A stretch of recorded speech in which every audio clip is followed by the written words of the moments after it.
Padahal baru cek limit, tapi uang langsung masuk ke rekening. Nah, jangan senang dulu. Saya akan bahas kenapa ini bisa terjadi. Dan 3 hal wajib yang harus teman-teman lakukan agar data tetap aman dari DC pinjol. Oke, kita lanjut. Saat ingin melakukan pengecekan limit, seringkali kita tanpa sadar memberikan izin akses informasi pribadi, lokasi, kamera, kemudian daftar aplikasi, ataupun penyimpanan galeri. Dan selain itu, kita juga harus mengisi data pribadi seperti informasi dasar, informasi pekerjaan, kontak telepon, dan nomor rekening bank. Baru setelah itu, kita akan mendapatkan limit pinjaman yang bisa kita ambil. Tapi, ada beberapa aplikasi yang justru langsung mencairkan pinjamannya tanpa ada persetujuan terlebih dahulu. Tujuannya itu untuk apa? Jadi, tujuannya agar mereka bisa menagih bunga yang sangat tinggi dalam waktu yang singkat. Biasanya itu waktu pembayarannya hanya 7 hari, teman-teman. Dan sebelum 7 hari itu pun kita sudah mulai ditagih. Oke, kalau misalkan teman-teman sudah terlanjur mengalami hal tersebut, jangan panik. Ada 3 hal yang harus teman-teman lakukan. Yang pertama, jangan sekali-kali teman-teman tergiur dengan uangnya. Jadi jika uang tersebut dipakai, maka kita akan dianggap setuju dengan kontrak perjanjian ilegal tersebut. Dan sebisa mungkin, teman-teman harus bisa menyimpan bukti transfer serta screenshot aplikasi saat kejadian tersebut. Langkah kedua yaitu dengan melapor ke instansi terkait atau otoritas jasa keuangan. Nah, teman-teman bisa melapornya ke Satgas Pasti. Untuk alamat webnya yaitu sipasti.ojk.go.id. Nanti ini adalah form pelaporannya, teman-teman. Di sini kalian bisa langsung aja membuat laporan dengan cara mengisi data-data terlebih dahulu.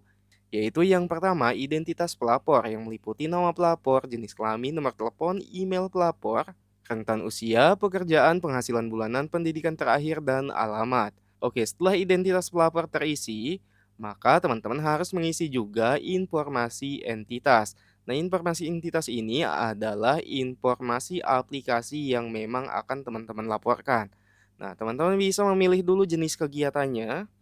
Jenis kegiatannya di sini ada pinjaman online ilegal, investasi ilegal, dan gadai ilegal. Nah, karena tujuannya kita ingin melaporkan pinjol ilegal, maka kita pilih pinjaman online ilegal. Selanjutnya, teman-teman juga harus mengisi nama pinjol tersebut dan mengisi kronologi kejadiannya. Silakan teman-teman jelaskan pada kronologi kejadian tersebut. Selain itu, teman-teman juga harus menyertakan URL website atau aplikasi pinjolnya. Selanjutnya, kalau misalkan ada, silakan langsung aja diisi alamat kantor dari pinjol tersebut. Dan di bagian bawahnya, ada bagian untuk informasi rekening entitas atau rekening aplikasinya. Nah, ini bisa teman-teman isi ataupun kosongkan aja. Kalau memang tadi itu ada pinjol yang transfer uang tanpa persetujuan, silakan teman-teman cantumkan nomor rekeningnya di sini. Dan di bagian bawahnya, bukti-bukti tadi yang sudah kalian screenshot harus diupload di sini, teman-teman. Setelah itu, teman-teman bisa langsung aja pilih klik ajukan laporan. Oke, kita ke langkah yang ketiga.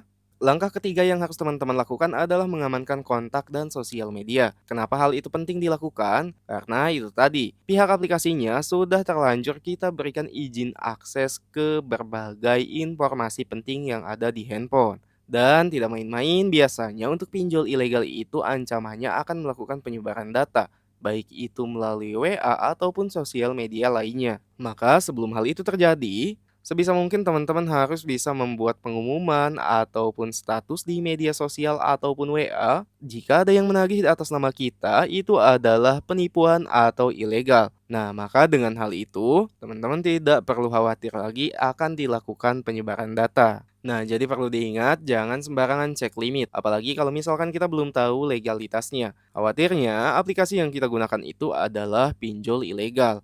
Karena pinjol legal biasanya tidak akan mencairkan dana tanpa konfirmasi pinjaman yang jelas. Jadi tetap waspada sebelum klik cek limit atau ajukan pinjaman di aplikasi yang tidak jelas legalitasnya. Nah, kalau misalkan sudah terlanjur, usahakan tetap tenang dan jangan terintimidasi, teman-teman. Bila perlu, pinjol yang seperti itu tidak kita bayar pun tidak jadi masalah, teman-teman. Oke, mudah-mudahan informasi dalam video ini bisa bermanfaat. Saya akhiri, terima kasih sudah menonton dan sampai jumpa di konten berikutnya.